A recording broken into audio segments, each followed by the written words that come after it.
যারা আন্দোলন করছে তাদের মধ্যে অনেকে দেখা যায় আসলে ছাত্রই না, পরীক্ষার্থী না।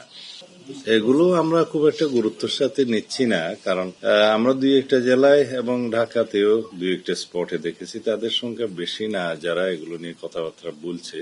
এগুলো আমরা মনোযোগ দিচ্ছি না। না, সরকারকে বিব্রত করতে চায় এরকম কিছু মহল তো আছেই। তারা বিভিন্ন ইস্যুতে নিজেদের পরিচয় গোপন করে এখানে একটা ঘোলা পানিতে মাছ শিকারের ব্যবস্থা করতে চায়। সেটা দৃশ্যমান হয়েছে। যারা আন্দোলন করছে তাদের মধ্যে অনেকে দেখা যায় আসলে ছাত্রই না, পরীক্ষার্থী না।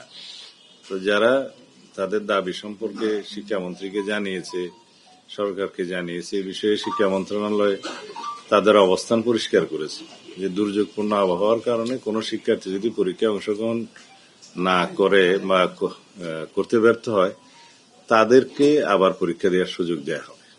চট্টগ্রাম শিক্ষা বোর্ডের যে পরীক্ষাগুলো স্থগিত আছে 4-5টা জেলায়, যখন তাদের পরীক্ষা নেওয়া হবে তখন সেই একই প্রশ্নপত্রে তাদের পরীক্ষা দেওয়ার সুযোগ দেওয়া হবে।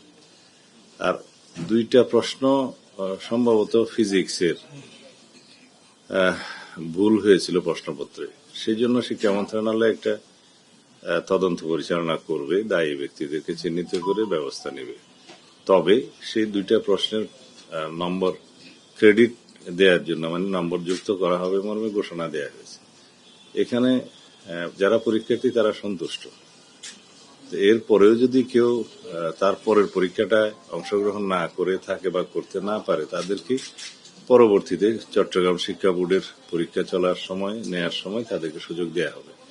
এখানে তো সমস্যার সমাধান হয়ে গেল।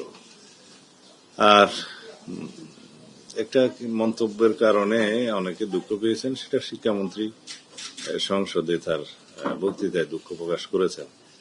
এ নিয়ে আর বেশি কিছু বক্তব্য তো বলার নাই।